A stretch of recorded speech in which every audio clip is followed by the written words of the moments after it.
para compartir.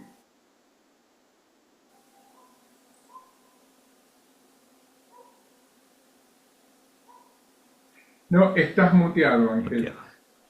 Soy Ángel y hace mucho tiempo que estoy perteneciendo al grupo primero interreligioso y después judeocristiano, es decir, el mismo grupo organizaba los dos y, y los últimos años quedé en este grupo eh, tratando de profundizar y pertenezco actualmente a la iglesia metodista, pero de origen soy de la iglesia bautista.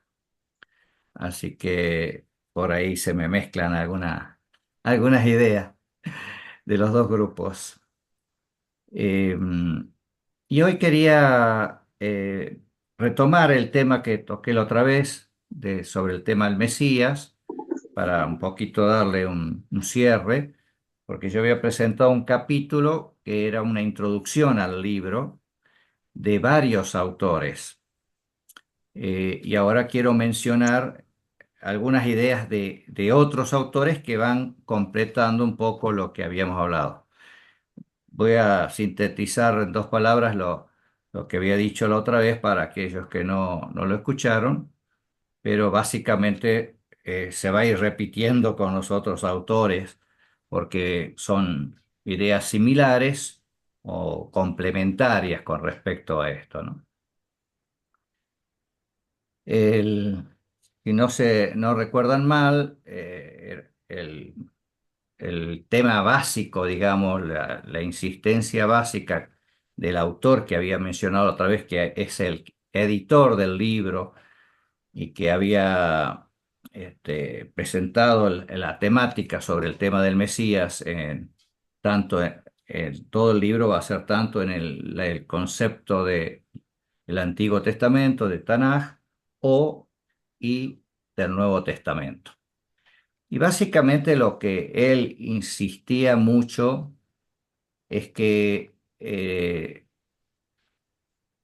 no hay un concepto único de Mesías, es la cosa fuerte, y él insistió mencionando varios autores cristianos, tanto católicos como protestantes, que dan por sentado que en el judaísmo el concepto era claro, que el concepto es muy fácil de verlo, y este autor dice, no, es muy complejo y es un concepto que va desarrollándose como otros conceptos en la Biblia a través de los años, de los siglos especialmente, porque debemos recordar que toda la formación de conceptos, más allá de los escritos mismos, son conceptos orales que se vienen transmitiendo y se van transmitiendo a través de siglos.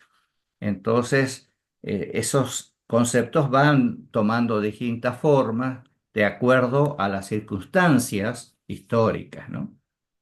Entonces, ahora yo voy a ir agregando otras ideas, incluso de él que me habían quedado un poquito sin mencionar, porque como era un capítulo largo, mencioné básicamente lo esencial que tiene que ver con lo que acabo de decir, pero él agrega algunas otras ideas.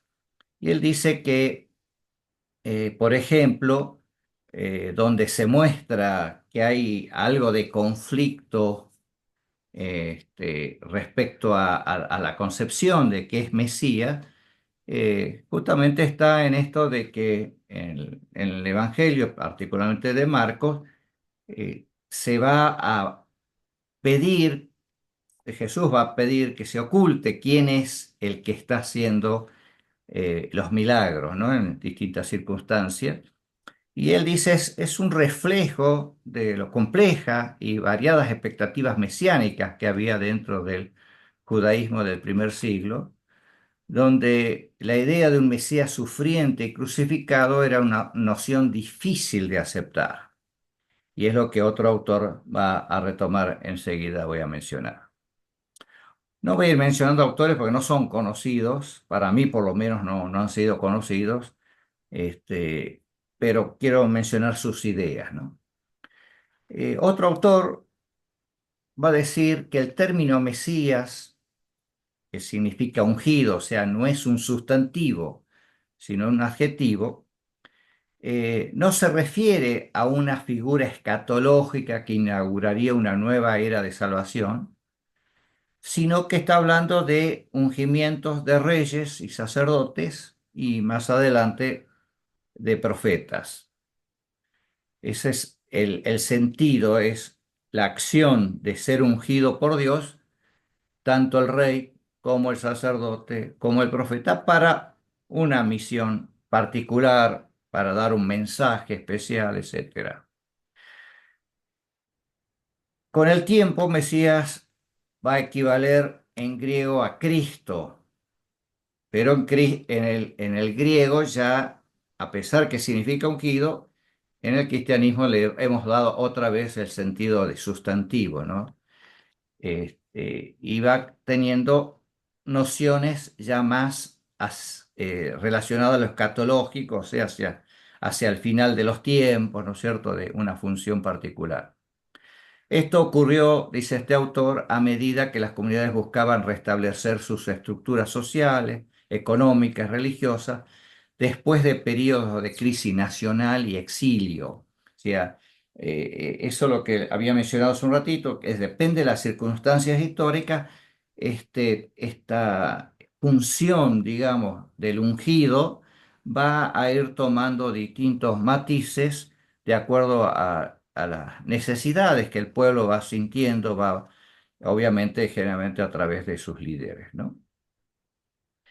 Eh, Otro autor incluso va a preferir no usar el concepto Mesías y mesiánico, sino él dice, prefiero usar la figura de movimientos, justamente referido a esto, ¿no? A movimientos que surgen en ciertas circunstancias históricas y en ese sentido él va a mencionar algunas, ¿no?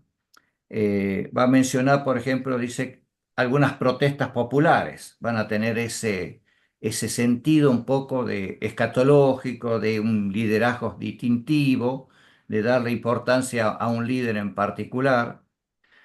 Mencionan a una línea filosófica dentro del judaísmo que está relacionada con Filón directo o indirectamente, algunos le llaman pseudo Filón, pero que también eh, pone un énfasis de esta recuperación frente a los pueblos opresores, entonces le da una connotación más política en este caso, apocalíptica, pero política también, de armarse, cosas por el estilo. Pero lo que insiste en estos autores es que estos movimientos, estas formas, en distintos momentos, no coinciden todas entre ellas, no hay una idea única, sino que se va a ir dando de acuerdo a las circunstancias.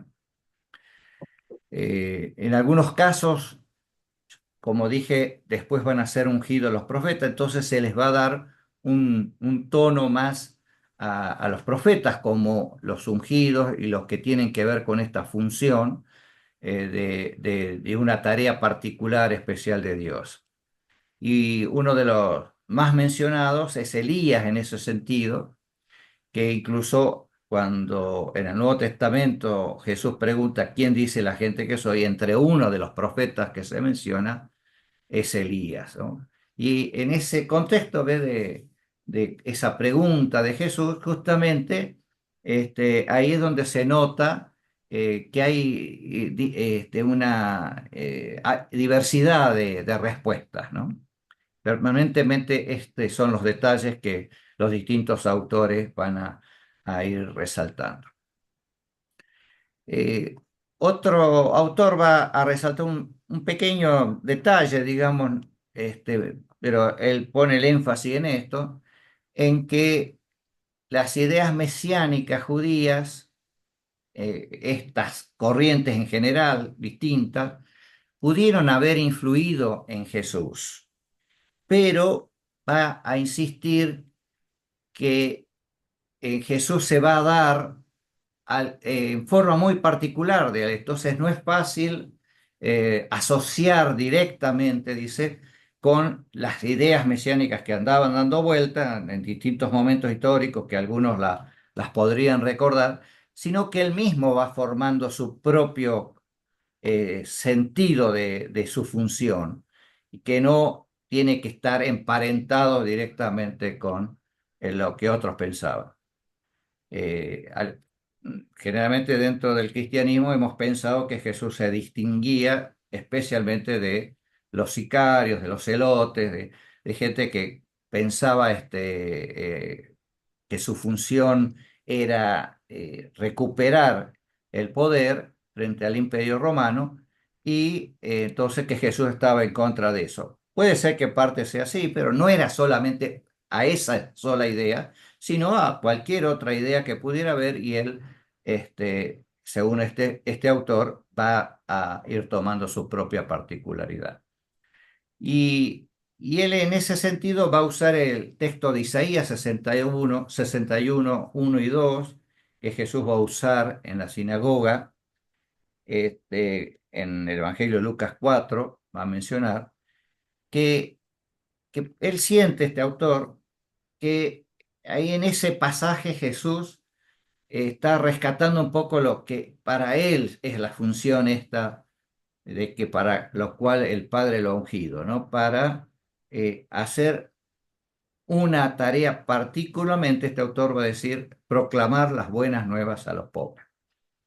Obviamente que quizá este autor tenga también ya un poco más de apego un poco al movimiento tercermundista, a la teología de la liberación, y por eso lo va a expresar de esta manera, probablemente.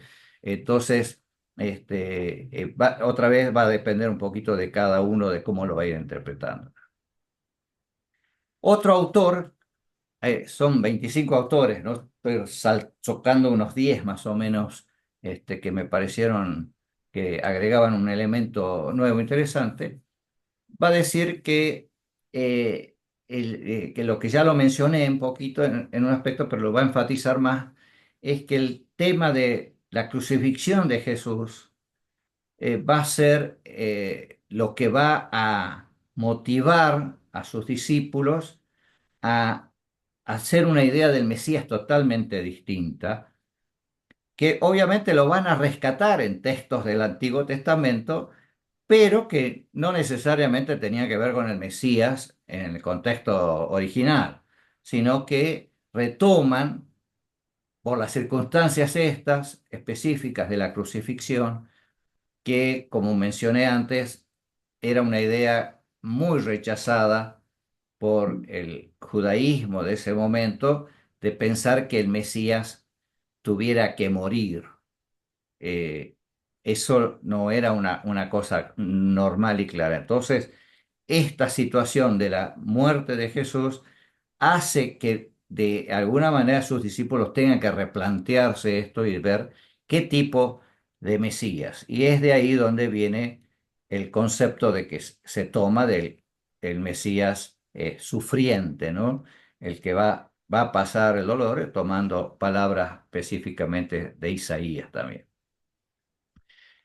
Y otro autor va a poner el énfasis en este aspecto de la vida y muerte de Jesús que no encajaba con las expectativas mesiánicas judías predominantes, que lo llevó a interpretar esta expectativa a la luz de la resurrección. O sea, va a coincidir con este otro anterior, en alguna manera, con otras palabras, ¿no? Y eso va a llevar a a una reinterpretación de la función del Mesías. Y él va a usar tres himnos del Nuevo Testamento. Uno, el más conocido quizás de todos, el Evangelio, la carta a los Filipenses del apóstol Pablo, donde ahí se destaca como característica de este Mesías la humillación y la exaltación de Cristo y su señorío sobre toda la creación. Otro himno es el de Hebreos 1, 1 al 4, que presenta a Jesús como el Hijo a través del cual Dios creó el mundo y como purificador de pecados, ¿verdad? Una relación más con lo sacerdotal. Y el otro himno es el del Evangelio de Juan, capítulo 1, del 1 al 18, donde se presenta a Jesús como el Logos, la palabra, la sabiduría, preexistente, divino y mediador de la creación. Son los tres himnos que este autor considera fundamentales porque son muy primitivos y que ilustran el desarrollo de ya no solo del mesianaje de Jesús, sino de la cristología de Jesús. O sea, ya hay un paso hacia la función que Jesús tiene más allá de Mesías, ¿no?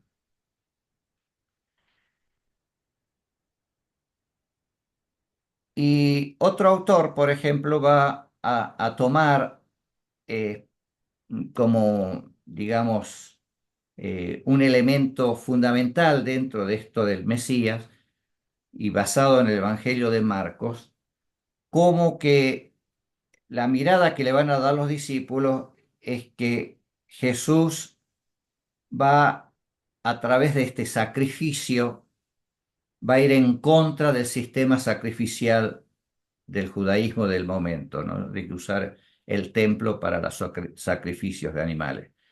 Este autor lo toma de esta manera, es el único de toda esta lista que lo toma de esta manera, pero lo menciono porque lo hace, ¿no? Él tiene esa mirada de que resalta este aspecto, ¿no? Y por último, eh, lo mencioné de paso, pero es otro autor que va a mencionar toda una mirada distinta de la carta a los hebreos, el escrito a los hebreos, que parece que es más que una carta, en donde ahí se va a enfatizar, como dije, la idea del sumo sacerdote como una figura en la que va a hacer de la función de Jesús algo diferente a lo que todos los demás autores del Nuevo Testamento han mencionado, ¿no? Que es este énfasis del sacerdote que él mismo hace el sacrificio por todos, de una vez para siempre, que él obedece hasta la muerte y muerte de cruz, también mencionado en Filipenses, y con esto termino un poco estas distintas ideas que se van haciendo, pero siempre rescatando esta idea central desde que di en la introducción la vez pasada, que no hay una idea única de Mesías, ni desde el Antiguo Testamento, y menos del mismo Nuevo Testamento, sino que se va replanteando, ¿no? Los discípulos de Jesús la manera de ir entendiendo el Mesías, buscando referencias en el Antiguo Testamento para interpretar esto que realmente fue totalmente distinto de lo que ellos esperaban, porque los mismos discípulos no esperaban que Jesús muriera. ¿Se acuerdan? Hay varios hechos que muestran esto. Uno de ellos es Pedro, diciendo, no, no, no te acontezca, nunca te va a acontecer esto.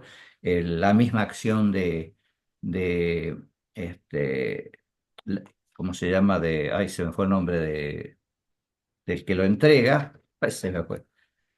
Y que él mismo aparentemente tampoco pensaba que iba a Claro. morir, no debía morir, al contrario, y quiso acelerar, según algunos, en la entrega, a que él accionara de la manera que creía que debía accionar. O sea, básicamente la idea es, no hay ideas claras, precisas, únicas específicamente, más que nada, sino variadas y que dependen de los momentos históricos, tanto del Antiguo Testamento como del mismo desarrollo del Nuevo Testamento, en donde se va a ir modificando. Se va a ir dando otra mirada y los distintos autores del Nuevo Testamento también van a dar esos énfasis, que en su conjunto quizás podríamos tomarlo como distintos momentos también de la vida de Jesús o del ministerio o del desarrollo del cristianismo, pero que no son únicos y precisos. Esa es la idea que este libro transmite en términos generales y que ya introduje la vez pasada. Muy bien, es todo hoy quería ser breve y presentar sintéticamente todos estos pensamientos y ver cómo les parece, qué reacción tienen y qué ideas tienen respecto a esto, ¿no? Muchas gracias. Muchas gracias, Ángel. Muchas gracias. Una exposición muy clara que invita a repensar muchas cosas también. Antes lo vi a Joel levantando la mano, no sé si era para... No, no era para... Era para agarrar un libro y buscar en las fuentes. Está bien. Este,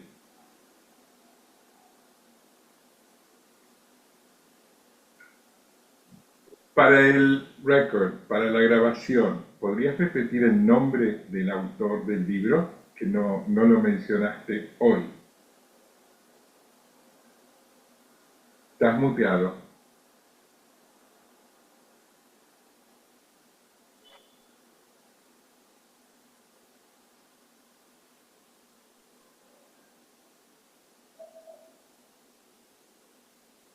Bueno, cuando puedas, Ángel, Sí, no, perdón. que tengo que abrir la página. Charles Worth es el apellido del que editor, digamos, el que copila, pero los autores son varios, como dije, ¿no? Charles Worth, el Mesías. El, gracias.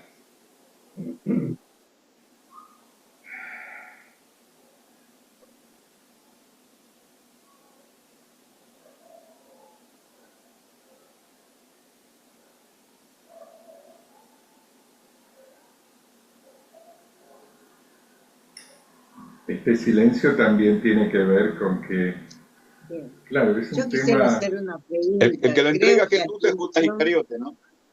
Sí, perdón, Joel, un segundo. Empezó Mirta y después Joel. Yo había empezado una frase pero sin ninguna importancia, así que le cedo la palabra a Mirta. Te yo escuchamos. lo que quería, no sé si he escuchado bien, hay una diferencia entre la palabra Mesías y Cristo. ¿Puede ser, Es la Ángel? misma palabra, pero una en hebreo y otra de origen hebreo y otra de origen griego. Es la Pero traducción vos has al dicho griego de algo la misma como, palabra. pero la misión era lo mismo, el ungido y el... ¿Mm? Las dos quieren decir ungido. Sí, Las dos quieren y la decir misión ungido. es la misma. Ah, porque en algún momento creía haber escuchado que había una diferencia. No, Está no, bien, gracias. la misión va a ser distinta de aspecto de como lo que vengo enfatizando, depende de las épocas en que se ha usado el término. Si se usaba para los reyes, se usaba para los sacerdotes o se usaba para los profetas, y obviamente en el Nuevo Testamento va a tener otro matiz por la situación de la muerte de Jesús que lleva a tener que reinterpretar qué es la función para qué es ungido Jesús, ya que muere, digamos, y no era parte de las expectativas que había en ese momento que muriera.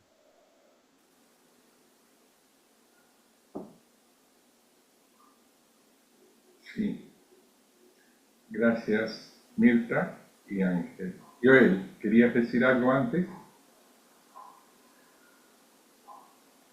Nada más Estás muteado. el que entrega a Jesús es Judas Iscariote, ¿no? Sí, sí, no me venía el nombre. Eso no quería nada más. Este, y que hay todo un asunto en el tema ese, pero para otro.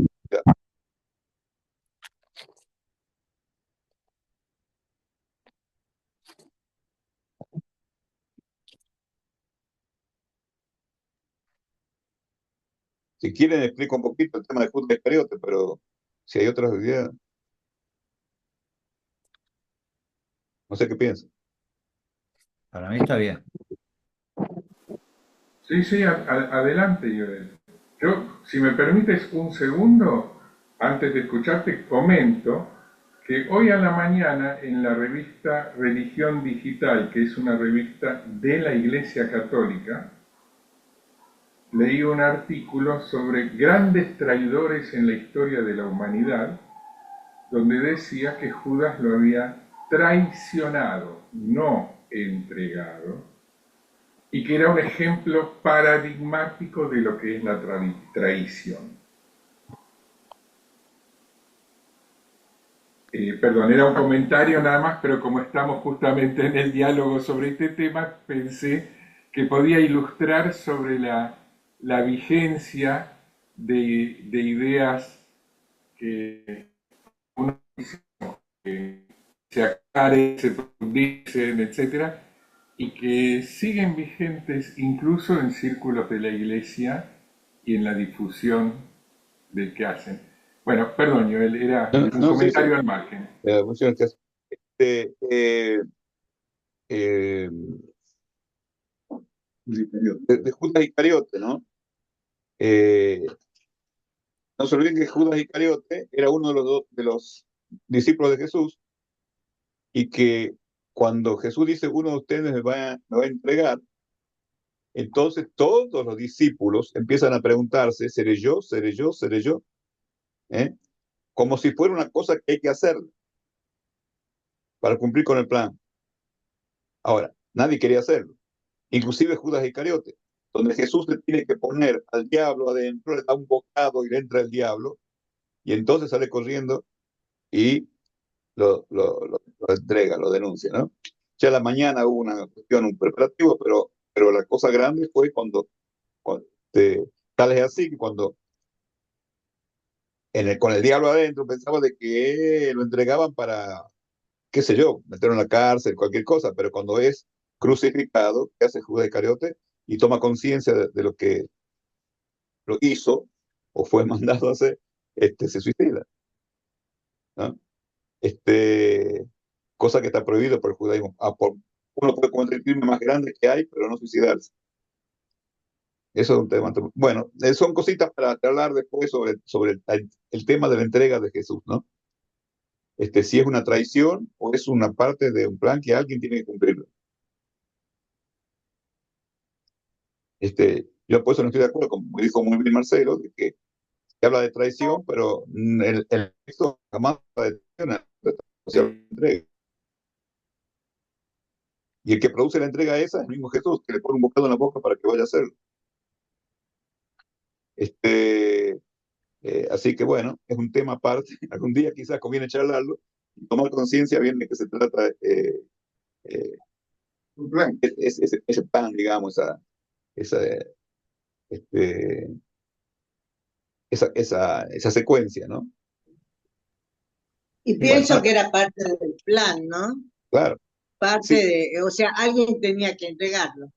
claro. Y Jesús le dice, lo que has de hacer, hazlo pronto. Hazlo pronto, después de ponerle al diablo en la boca, ¿no? Tú estaba comiendo en el plato con Jesús, no importa quién, ya no entremos en el tema ese, pero Jesús le pone un bocado en la boca. Y ahí dice el texto que entra el diablo. Y ahí sale corriendo y lo entrega. Así que teníamos que ver bien cómo viene la mano esa. Pero lo dejo ahí como interrogante, ¿no? No es el tema nuestro en este momento, sobre la entrega de Jesús. Yo creo que lo dije en una oportunidad también, creo que el problema de la confusión entre entrega y traición viene que no olvidemos que nosotros hemos tenido la Biblia por muchos siglos en latín y la misma raíz para entregar y para traicionar es la misma raíz la de entregar y traicionar, tradere. Eso es en latín. Tradere se puede ser entrega de la tradición o traicionar. Incluso algunos la usan como una metáfora para decir hay tradiciones que traicionan, ¿no? La han usado la metáfora por eso, pero no es el caso. Pero sí puede haber confusión por esa traducción porque viene de la misma raíz en latín, que no es lo mismo el hebreo o el griego. Decimos, traductor es traidor, traidor, ¿no? Tra- traduce- Bueno, esto, bueno.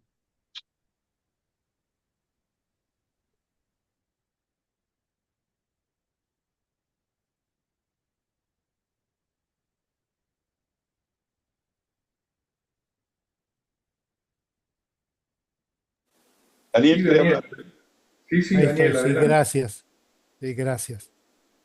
Estaba pensando mientras hablaba Angelito recién y en la conversación como arrancó a posteriori de lo que él dijo, que también en el Nuevo Testamento, en los Evangelios, se muestra una sucesión breve histórica sobre la vida de Jesús y de los primeros cristianos, vamos a decir, la iglesia naciente ahí en Jerusalén, donde hay una fuerte ligazón entre Jesús histórico, el niño, el bebé, el del pesebre, eh, el de los años de ministerio, y la desconexión entre el Jesús histórico y el Jesús ya más simbólico, si se quiere, en su función de redentor.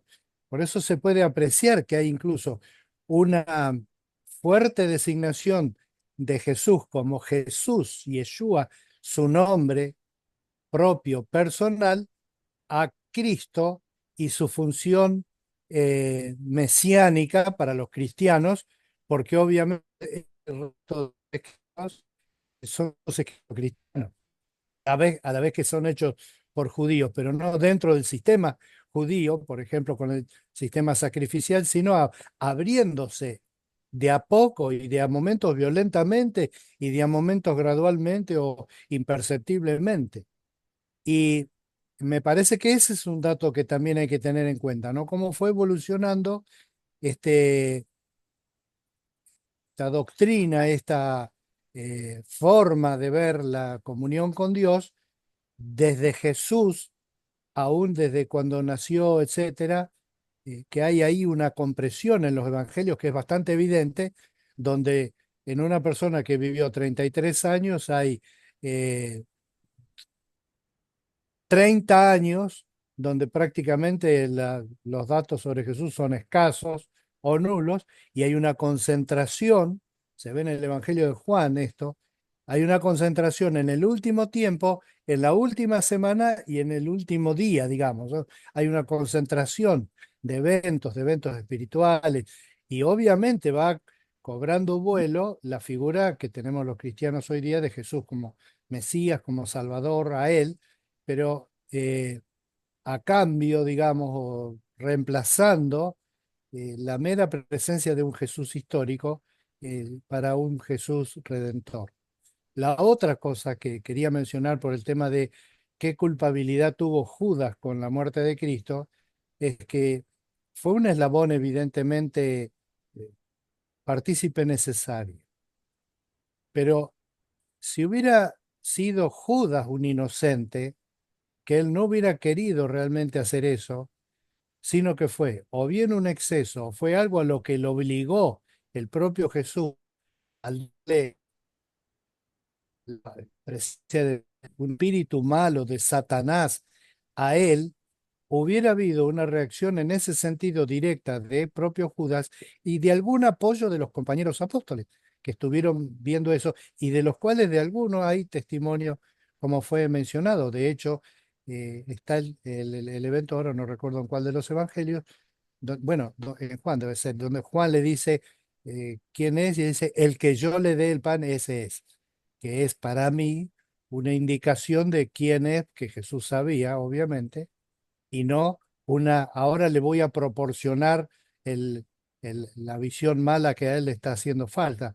El doctor eh, Schweitzer, él tenía esa idea de que Judas en realidad lo que estuvo jugando ahí con el tema de la plata, 30 piezas de plata, una pequeña cantidad, el valor de un esclavo, y que de repente él pensó, si Cristo es lo que es, que de paso es la acusación principal que hay sobre la muerte de Mahoma en el Islam, no sé si la han escuchado, de que Mahoma comió la comida envenenada porque, con este razonamiento, si era verdaderamente profeta, no hubiera comido una comida que Alá le hubiera mostrado que estaba envenenada.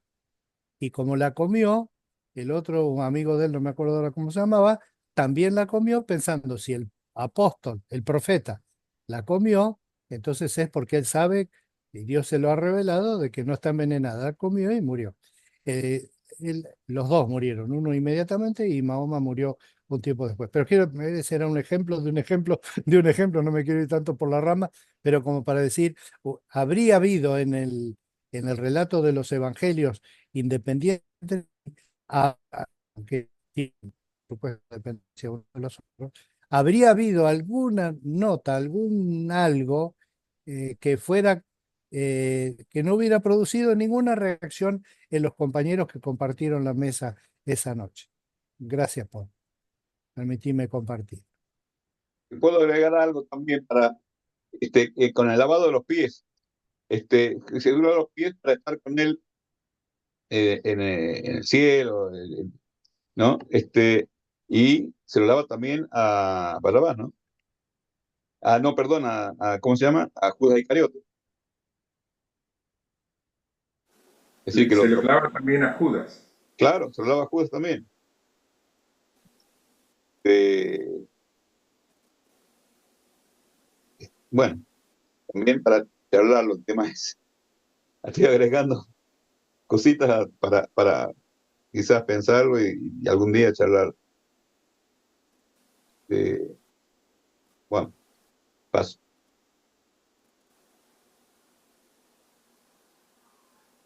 Ok. Gracias, Joel, y gracias, Daniel.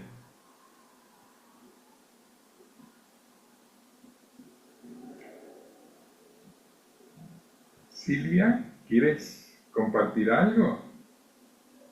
Tienes que desmutear el... Ahí está. Gracias.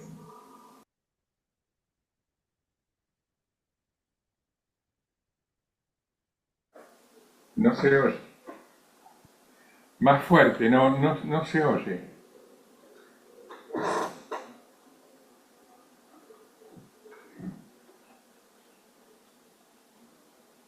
No se oye.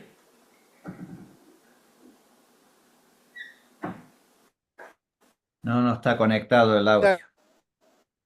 No es conectado el audio, no es, o sea, tu micrófono no está conectado. No estás muteada, pero no está conectado el micrófono.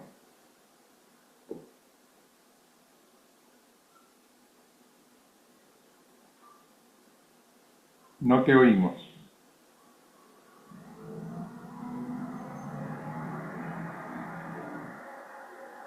Alejandro, levanta la mano. Hola. Hola, Alejandro. Creo, cuando estudiaba historia de la iglesia, ahora que hablaban de Mesías, en el tiempo post-arriano, bueno, saben que la iglesia católica sostiene que Arrio tenía una herejía, en el post-arrianismo surgió la idea de que el Mesías, por eso digo post-arriano, o sea, quizá la borra o los retazos que quedó del arrianismo, decía que el Mesías era el que únicamente presidía asamblea. Y se arma una discusión, y creo que está en todos los manuales de historia de la iglesia, porque en el post-arrianismo decir solo va a presidir la asamblea quitaba a los que combatían el arrianismo el tema de la divinidad. Y para mí esto es muy importante, porque está en los manuales de la iglesia. Entonces, por un lado tenía el arrianismo y el posarrianismo que decían el Mesías solo preside asamblea. O sea que era como una especie de líder, digamos así, que iba a presidir una asamblea, y los que detractaban al arrianismo decían, no, el Mesías es de carácter divino. No sé si mi pero vino de los manuales de la iglesia, no recuerdo porque son también tantos autores, pero incluso esto trajo reuniones, y hubo algunos obispos que, bueno, están también en los manuales de la iglesia, algunos terminan en el desierto, otros terminan fuera de su diócesis, porque la puja era muy grande. ¿Por qué era muy grande? Porque si se decía solo preside una asamblea, entonces Jesús era una especie de taumaturgo que había pasado haciendo el bien, o milagros y haciendo el bien. Pero la otra parte era muy también muy virulenta y no sé si violenta, y decía, no, es el Mesías. Por eso los trataba de hereje a los otros e incluso les mandaba a cortar la cabeza. Bueno, están los manuales de la iglesia. No sé si aporto o no algo, pero me vino a la memoria ese tema. Saludos a todos.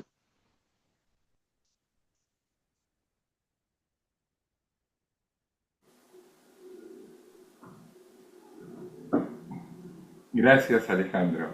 Y no sé, Silvia, si pudiste solucionar el problema técnico o no. Ah, no, no te escucho. No. Qué pena. Bueno, qué pena. Bueno, este,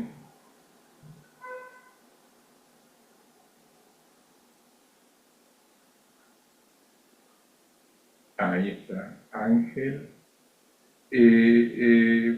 Francisco Coco Galindo, ¿usted quiere compartir algo con nosotros o sin presión, eh? Quiero dar una opinión sobre Judas. Siento, esto es propio mío, que Jesús, que no fue programado de Judas. Jesús lo anunció porque lo veía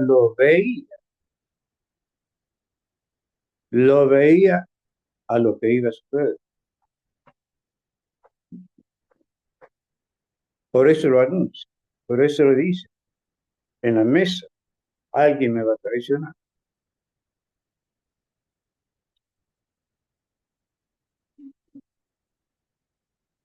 Es lo que siento. Dice, me va a entregar, no traicionar, ¿no? Bueno, entregar, sí. De entregar, es verdad.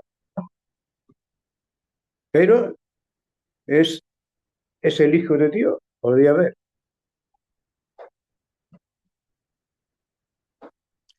Es mi fe.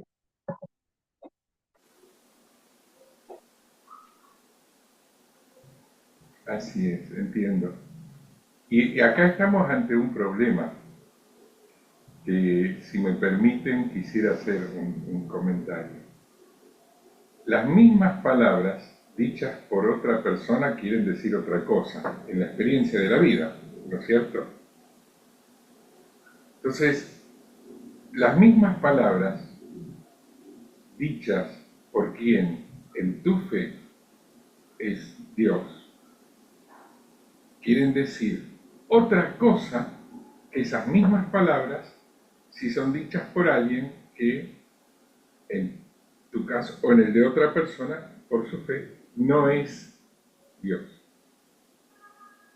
Entonces, las mismas palabras del Evangelio podemos entenderlas e interpretarlas de manera diferente, por este y por otros motivos, sin la intención ni trampa de ningún tipo. Es simplemente que lo que el texto dice, a uno le dice una cosa y a otro esas mismas palabras le pueden decir otra cosa. Lo que me viene a la mente ahora son, por ejemplo, todos los estudios según el método histórico-crítico de las Sagradas Escrituras y literario, que uno los puede abordar como una manera de enriquecer la comprensión que tiene del texto, o los puede utilizar como una manera de decir, bueno, el texto resultó accidentalmente de que se superpusieron diversas obras de diversos autores y deja de ser la palabra. ¿Y cuál es el significado que tiene el resultado del análisis que uno haga? Depende de desde dónde lo hace.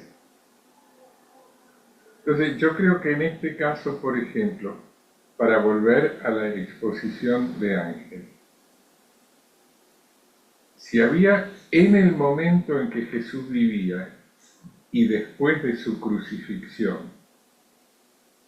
había entre sus discípulos y entre los judíos que se enteraron de la vida y crucifixión y resurrección de Jesús, había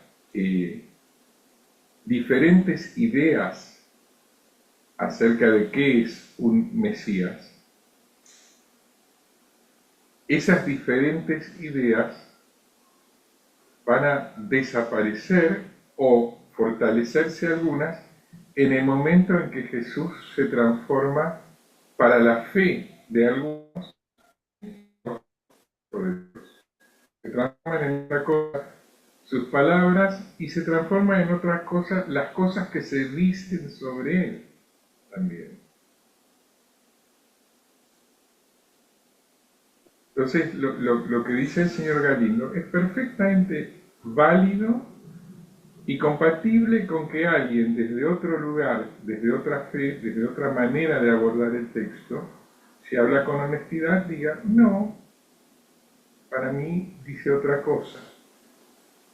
Y esto es un ejercicio que tenemos cotidianamente en el diálogo interconfesional y es muy difícil aceptar que para lo que para uno está clarito como el agua, para otro quiere decir otra cosa. Bueno, perdón la reflexión, hablé mucho, pero me parece que el problema que trajo Ángel para mí es importantísimo. ¿Qué significa Mesías? Que algo pase de ser un adjetivo a ser un sustantivo, por ejemplo. Conceptualmente es todo un cambio se puede decir, de paradigma, Joel. Sí, ¿no? Y Sí, bueno, puede ser. Puede ser, y además hay antecedentes, ¿no? En el Antiguo, en la Biblia, en el Antiguo Testamento, ¿no? Otros personajes. Y yo siempre lo estoy citando, por ejemplo, en Éxodo 7:1, dice, Dios dijo a Moisés, mira, yo te he constituido Dios para el faraón, y tu hermano Aarón será tu profeta, ¿no?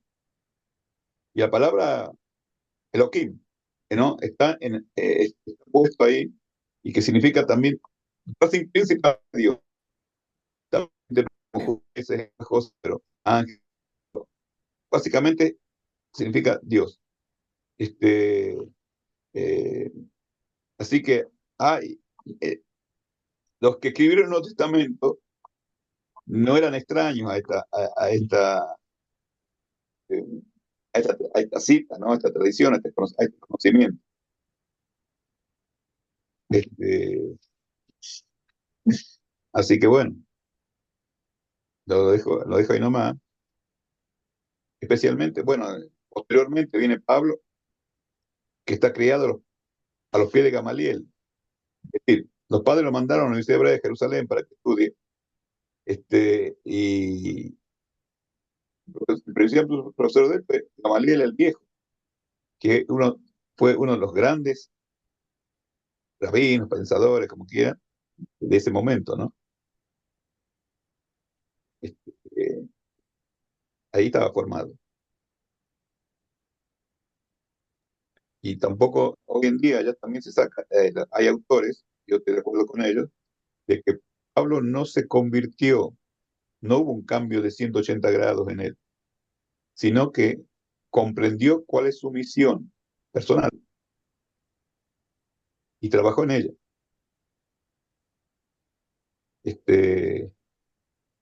Pero dejémoslo, un día podríamos hablar de Pablo bastante. Lo largo de vuelta esta cosita para tener en cuenta. Y otro cambio que hubo en la evolución es que Cristo después pasó a ser como el apellido, porque es un nombre, Ah, Jesucristo. eso que, claro. Daniel,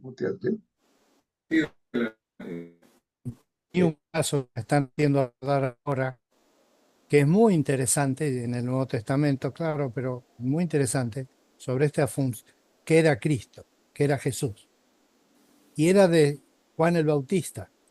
Es muy interesante que Juan el Bautista tiene perfectamente claro que su pariente, él tuvo esa documentación que el propio Cristo tuvo, Jesús, de cuando era chico, que la mamá le contó la visión con el ángel, Juan también, Elizabeth le contó lo que pasó con ellos y el nacimiento y toda la milonga que nosotros conocemos y celebramos junto con Hanukkah esta semana.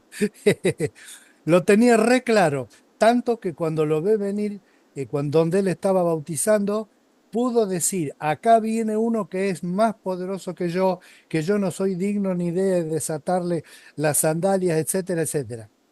A poco de eso, que termina él preso por hablar de más del poder, eh, termina mandando dos de sus discípulos a preguntarle a Jesús, ¿eres tú el que habría de venir o esperaremos a otro?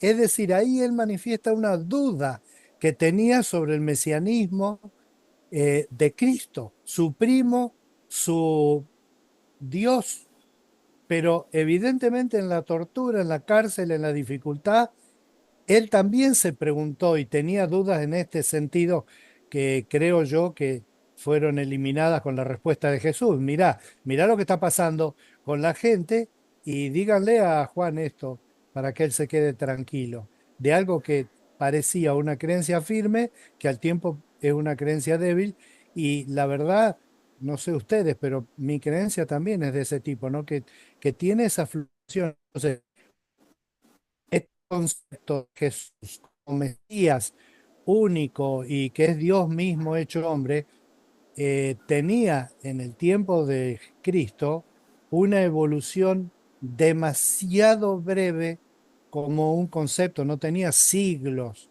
de evolución, como también la doctrina la doctrina del cielo, la del infierno, la doctrina de los ángeles, un, muestran una variedad en el Antiguo Testamento y es obvio que eso también en el Nuevo Testamento se nota que hay una diferencia, que hay diferencias en énfasis, en formas de ver las cosas, etcétera, porque los seres humanos somos así. Y al día de hoy, 2000 años después, estamos hablando de miles de años antes de Cristo, 30 años de Cristo y 2000 años después de Cristo. Y entonces me parece que la dinámica de esos abruptos eh, panoramas de épocas de la historia de la humanidad eh, traen estas preguntas que nosotros podemos no tener resueltas del todo, pero no podemos dejar de preguntarnos, ¿no? Y es interesante escuchar estas otras perspectivas. Yo me acuerdo cuando escuché ya como adolescente, que era re fanático, ¿no? Re fanático evangélico. Me acuerdo de haber leído a Albert Schweitzer. Yo admiraba y admiro el mejor organista del siglo XX del mundo. Las grabaciones de él son extraordinarias. Y además era protestante. Y cuando leí las cosas que él pensaba de la muerte de Cristo, se me cayó del quinto piso. Pero pensándolo en la forma como él pensaba, tenía cierta lógica. Entonces yo me pregunté un tipo maduro que él toda la carrera ¿qué era? Cardiólogo, creo que era, o no, una Médico, cosa por médico, era ahora. médico, no sé. ¿Qué Era era? médico, médico, Sí, y se va pero al médico África. de alguna Sí, ¿no? especialidad o médico general, así. No, Bueno, esa ya no sé. Se va al África. anyway, fuera lo que fuera, el tipo largó todo en Alemania y se fue al medio del África. La verdad, fue fantástico esa acción. Entonces yo no puedo separar esa acción de las grabaciones que tengo todavía conmigo, de él tocando tocata y fuga en re menor en un órgano en Alemania, sabiendo que él se hizo un órgano con bambú ahí en el medio de no sé dónde fue, a hacer qué y destruir todo eso simplemente porque él tenía ese pensamiento que tampoco lo enseñaba como la nueva doctrina que había de cambiar al mundo. Entonces, eso lleva a una apertura en la cabeza de uno que puede comprender que aún, como decía recién Marcelo, del comentario de Francisco, eh, se debe leer o se debe escuchar en el propio contexto personal de gente tan extraña como Angelito, que tiene raíces bautistas y metodistas. Y ahora también tiene raíces judías porque está en la Tierra Santa. Y debemos respetar a las circunstancias de las otras personas que no son iguales que las nuestras. Y yo, si miro mi vida, me doy cuenta que las circunstancias han modelado muchas de estas cosas, que yo defendería capa y espada, pero que no tiene sentido tampoco, ¿no es cierto?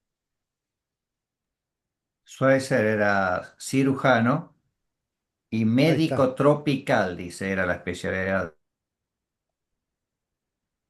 médico tropical. Bien. El trópico el ecuatoriano.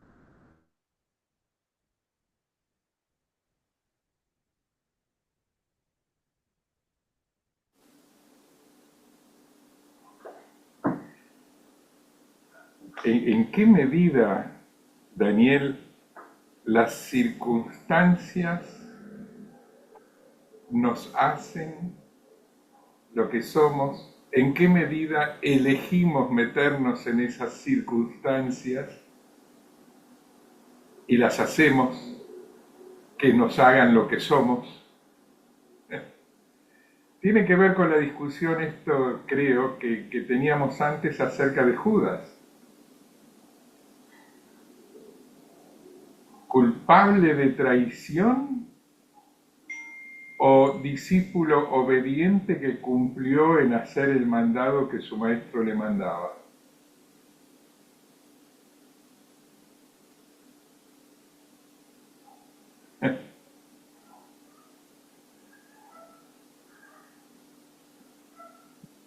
La diferencia entre uno y otro está en la intencionalidad interna subjetiva de la persona que no conocemos.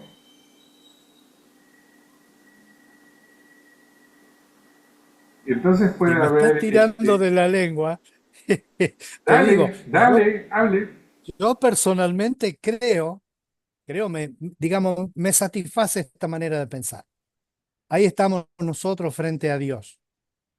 Y cuando estamos frente a Dios en nuestra oración, por ejemplo, en nuestras decisiones de vida, como vos acabas de decir, están las circunstancias, me quebré un pie, me llevaron y me dio gangrena y ahora tengo 5 meses de vida, esas son las circunstancias, pero dentro de esas circunstancias no pude haber hecho cosas para maldecir a Dios, pude haber bendecido a Dios porque estuvo siempre conmigo, pude haber resuelto preocuparme por los seres queridos que voy a dejar solos, que no estén despreocupados. De paso, yo cuando fui al quirófano le dejé a Mónica todas mis claves de las cuentas bancarias, de lo donde tengo un depósito, qué sé yo, y después cuando yo estaba en terapia totalmente en coma, ellos estuvieron estragando mi computadora para ver cómo podían recuperar, para pagar las tarjetas y eso.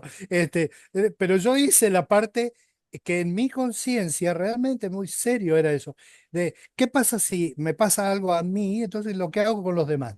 De eso, la Biblia nuestra, la Tanaj, pero también en el resto del Nuevo Testamento, vemos que todo el tiempo estamos hablando de circunstancias de personas, pero lo que los pone a las personas frente a Dios no son las meras circunstancias sobre las cuales creemos que Dios tiene control, sino qué hemos hecho con esas cosas. La mujer de Job le dijo, maldecía a Dios y moriste. Y Job dijo, no, Dios da, Dios quita, que sea loado el nombre del Señor. No cambia la circunstancia, cambia la reacción. Y creo que todos nosotros vamos a ser juzgados dentro de nuestro propio contexto, en el sentido ese, ¿no? De que yo no puedo juzgar a cualquiera de los que están en el grupo acá porque tuvo otra circunstancia. ¿Qué culpa tenía él? ¿Y quién me dice a mí que yo, con las circunstancias que tuve, soy el dueño de la verdad? No soy dueño de la verdad. En todo caso, soy una persona que busca la verdad. Amemos a Sócrates, pero amemos más la verdad misma, ¿no? Sí, gracias porque no, me entusiasma este ping-pong que se Sí, arma. gracias ¿Cómo? porque nos quedamos a veces en doctrina, que lo importante es el Ujú. monoteísmo, Mm. y ese monoteísmo ético. No es una cuestión puramente de enunciados doctrinarios, es una Ujú. cuestión también de actitud y de vínculo con el otro y con Hashem a través de qué se Amén. hace con la palabra. Por lo menos en la tradición judía es así, creo por lo que te estoy escuchando, Daniel, que para vos en la cristiana también. Perdón, acá Silvia, que gracias por insistir y por a pesar de todo, porque poder expresarse a pesar de todo es importantísimo y para los demás también. Silvia puso en el chat algo, lo voy a leer en voz alta, puso que en una oportunidad estando en una reunión de reflexión bíblica y dije que Judas se arrepintió, quiso devolver las monedas de plata. ¿Habrá sido perdonado? Me miraron feo. Pero él se ahorcó, no fue a pedirle perdón a Jesús. Esa fue la réplica. Nunca había escuchado esa perspectiva. Eso nos aporta Bien. Silvia, gracias a la conversación sobre una de las ramas en las que se abrió el tronco que trajo Ángel, que es Judas traidor, culpable o entregador, discípulo obediente, ¿no? Una de las líneas de la conversación.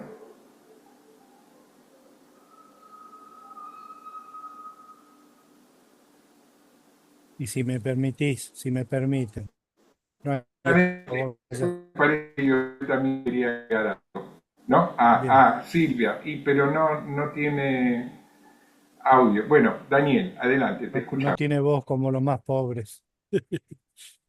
Hablando lo que vos acabas de decir, ¿por qué si uno hiciera, pero no creo que haya, un estudio de los contenidos que están en la Biblia, despegados de todo tipo de idea religiosa, tanto judía como cristiana o cualquier otra religión que hubiera que respete la Biblia en alguna medida? Sobre esos mandatos que vos mencionaste de pasada recién, Marcelo, los que tienen que ver con el prójimo, si uno lee solamente a Jesús, nosotros somos muy cristocéntricos los cristianos, y tendemos a ignorar todo lo que está alrededor. Reconozco eso. Es culpa nuestra, es culpa mía. Tendemos a concentrar todo en dos o tres conceptos, y de hecho hay programas dentro de las iglesias cristianas, ya casi no tienen efectividad porque han demostrado una y otra vez su fracaso, tipo, que son las 4 verdades bíblicas que hay que saber: que Dios me ama, que yo soy pecador, que papá. Y esa esquematización de la doctrina siempre esquiva la mayoría de los mandamientos de Jesús, por no decir de los mandamientos de todo el Antiguo Testamento, arrancando con los propios 10 mandamientos. ¿Cuáles son los mandamientos que tienen un sentido religioso directo? Eh, eh, ¿Cuántas cosas están dichas en la Biblia de respetarnos unos a otros? No tanto quizá de escuchar unos a otros, que es un concepto quizá más desarrollado modernamente, pero por lo menos de amar, en el sentido también de escuchar, comprender, tratar de aceptar. eh, eh, Nosotros, ¿por qué Respetar seleccionar? la dignidad del otro. Amar en el sentido Efectivamente, de respetar la dignidad del otro, perdón. efectivamente. Y repasando, no, perfecto. Y repasando la historia, grupos que, como el grupo que pertenece al pueblo judío o hebreo judaico, hebreo judío, que han tenido que validar su dignidad siempre. ¿Por qué? Es una pregunta que muchas veces nos hacemos, ¿no? ¿Por qué los judíos siempre desde la antigüedad han tenido que validar su dignidad? ¿Será porque tenían una marca desde origen cuando salieron de Egipto habiendo sido esclavos y tuvieron que revalidar su presencia en el mundo diciendo, bueno, nosotros somos un pueblo digno porque sí, porque somos seres humanos y punto? pero después y después de Cristo, a veces a costa de los cristianos, judíos perseguidos por cristianos, contemporáneamente cristianos antisemitas. Es una cosa de locos, porque es obvio en la Biblia ese énfasis de escuchar y por supuesto de valorar las cosas que están lo que reconocemos como palabra de Dios. Pero el pueblo judío ha tenido que luchar por su dignidad, por su reconocimiento. Y hasta ahora, y por lo que parece todo indicar, lo van a tener que hacer hasta el fin de la historia. ¿Por qué los cristianos hemos sido perseguidos? Ahora mismo, estos días, hay pastores cristianos, curas, que en algunos países del mundo sufren la muerte, la destrucción de sus iglesias. ¿Por qué es eso? ¿Por qué alguien tendría interés de matar a Jesús si no mataba a una mosca? ¿Cuál es el peligro de Martin Luther King? ¿Qué peligro presentaba los sueños que él tenía? Y así, ¿no? Mahatma Gandhi, etcétera. ¿Por qué? Y yo creo que la respuesta a esa pregunta es la raíz del pecado. Ahí está la raíz del pecado. Y la raíz de la redención está en el encuentro judeo-cristiano de diálogo. Acá está. Acá está y en otros lados, pero está en esto, en poder escuchar a una persona que dice algo que yo no creo, que no lo creo y que creo que no está correcto lo que él dice, y escucharlo. Y decir, bueno, después de todo, si tiene algún problema, lo va a tener que explicarle a Dios, no a mí. No soy dueño de la doctrina, ¿no? Y yo fui educado para ser dueño de la doctrina, para ser pastor, tiene toda la respuesta.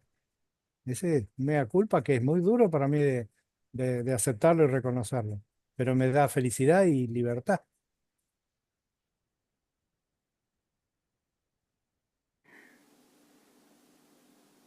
¿Me permiten que tome la palabra yo y diga una reflexión personal?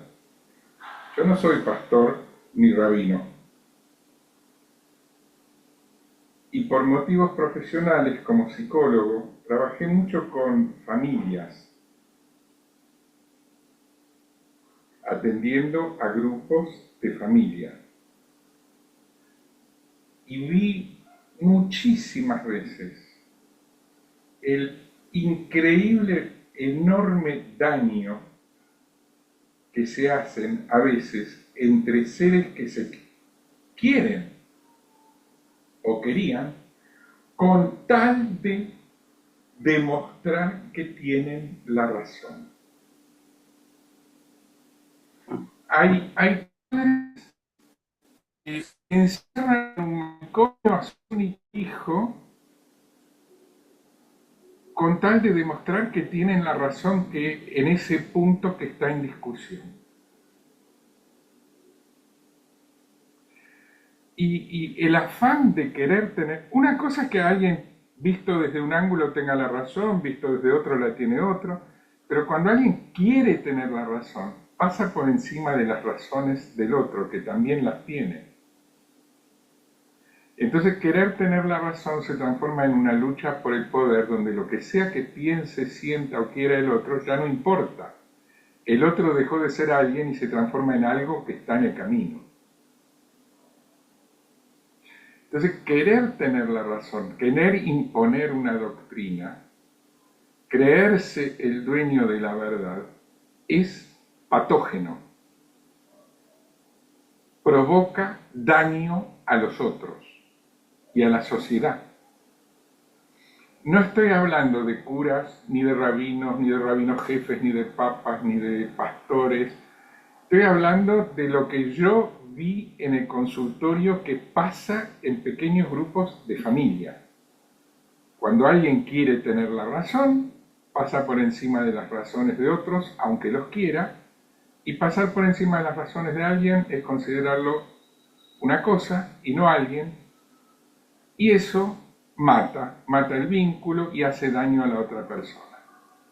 Y es así de sencillo, es una situación hablo desde mi práctica como profesional, yo no necesito escuchar el razonamiento que puede ser brillante y estar muy fundamentado cuando veo que lo que hay en ese razonamiento es su utilización por querer tener razón del vínculo. Entonces, no me interesa el raciocinio en juego, sino el no escuchar al otro, porque sé que eso es lo que hace daño. Hablo como psicólogo, no como pastor.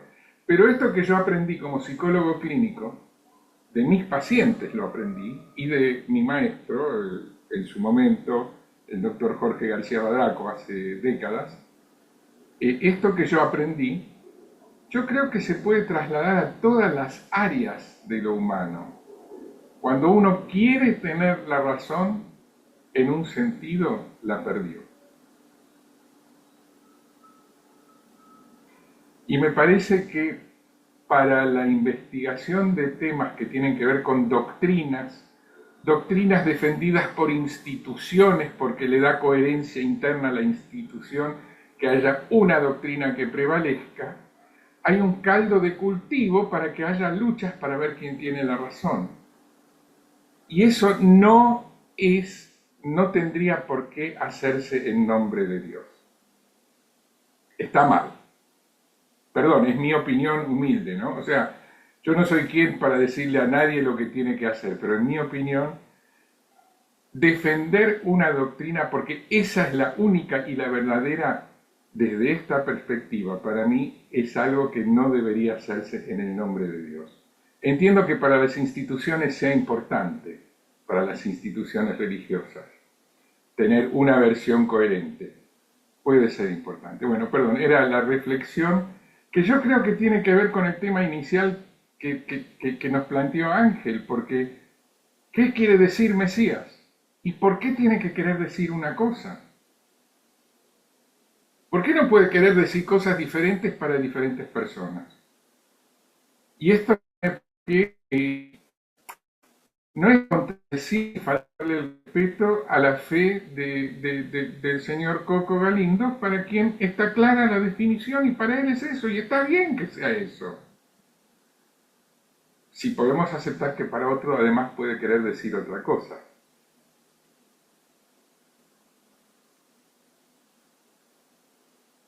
Bueno, perdón, me extendí, pero pedí permiso. Ángel, ¿tenés ganas de hacernos una devolución sobre la discusión que generaste? No era la intención generar discusión, pero sí lo que yo vengo tratando de transmitir a través de todo este tiempo es que justamente hemos tendido a afirmar que esto es así. Punto. Y yo, por lo menos de mi experiencia de la investigación bíblica, y especialmente de este encuentro de diálogo, voy descubriendo que no es necesariamente así. Hay otras posibilidades, eh, y que lo que hemos afirmado como contundente no es tan contundente, y en especial cuando hemos tenido como institución cristiana sistemáticamente, eh, digo en general, sin acusar a nadie, la, la, la acción permanente de acallar a algunos, ¿no? A través de la historia. A través de la institución hemos hecho acallar gente que piensa diferente, la hemos castigado en muchas circunstancias, y no solamente me refiero al judaísmo, sino a un montón de variantes dentro del mismo cristianismo que se han acallado, y, y hemos llegado hasta matar gente por esas cosas. Entonces, es esa la reflexión mía de pensar, paremos un poquito y démonos libertad a pensar esto que acaba de decir Marcelo. Hay maneras diferentes de ver las cosas, y los seres humanos somos tan diversos en ese aspecto, ¿no? Y siempre yo uso el ejemplo del matrimonio, porque ahí es donde se ve esa diferencia. Es decir, nadie es igual al otro, ni en un matrimonio, menos en una familia más amplia con hijos. no pensamos lo mismo, por más que seamos de la misma iglesia o de la misma religión o del mismo partido, equipo de fútbol o de lo que sea, no pensamos igual. Siempre hay matices por montón de motivos, porque los seres humanos somos distintos unos al otro. Entonces, esa es la perspectiva mía siempre de querer transmitir. Permitámonos pensar que hay otra manera de pensar, que hay otras posibilidades, que no todo siempre fue así, ni que lo tenemos del cielo bajado, que esta es la verdad, sino que hay procesos en todo esto y que lamentablemente el haber afirmado contundentemente cosas, nos ha dañado, lo que decía Marcelo recién. Querer afirmar la verdad de esta manera nos ha dañado, porque la verdad cuando es dicha de esta manera así contundente, le falta amor.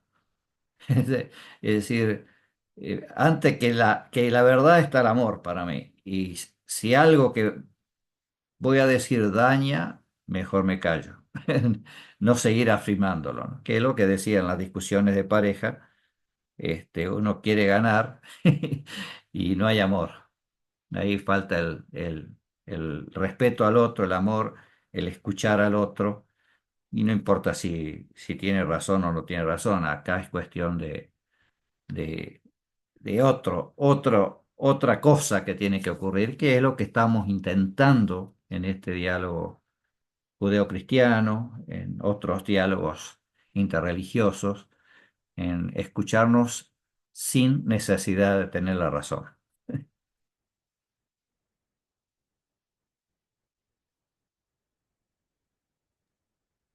Tenés razón.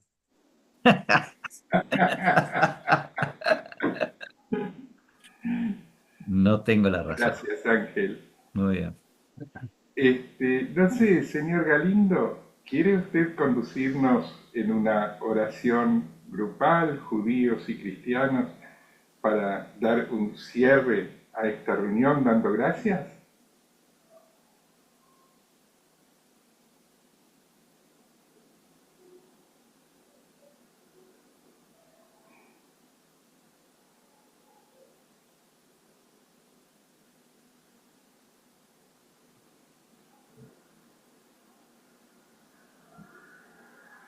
Me parece que sí, que fue a buscar un libro, ¿puede ser? Ujú. Es lo que pienso, pero no sé. Ahí Y quítese, ponga el micrófono porque lo está desmuteé para no mutado, hacer ruidito. está muteado su... Vos me has muteado, Ahora sí. vos me has muteado. Siempre me gusta leer esta oración. Yo tu padre, yo tu esposo, yo tu hogar, yo tu sustento, yo tu raíz, yo tu fundamento. Yo seré cuanto tú quieres que sea. No te faltará de nada. Yo trabajaré por ti, pues vine a servir y no ser servido. Seré tu amigo y tu huésped, tu guía y tu hermano, tu hermana y tu madre. Yo lo seré todo. Solo ten intimidad conmigo. Me hice pobre por ti, errante por ti. Estuve en la cruz por ti, en el sepulcro por ti. En lo alto intercedo al Padre por ti. Y en la tierra fui el enviado del Padre para ti. Tú eres todo para mí, hermano, coheredero, amigo y compañero. ¿Qué más quieres, San Juan Crisóstomo?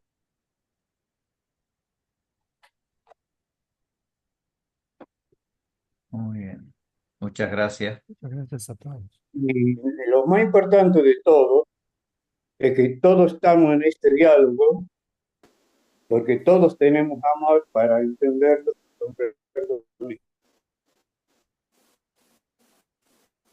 Aprendemos de todos. Así es. Buscando la verdad, buscando la razón.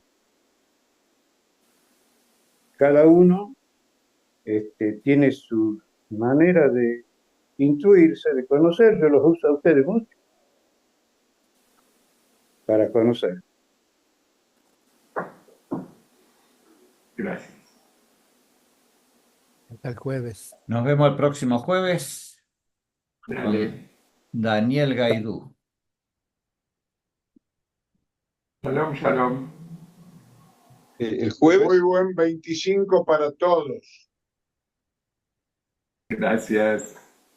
Ya pasó el 25. No, muy buen año 25. Año. 2025 para todos.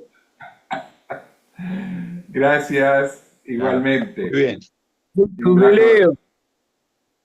¿Qué dijo? Feliz jubileo. Ah, está. Chao.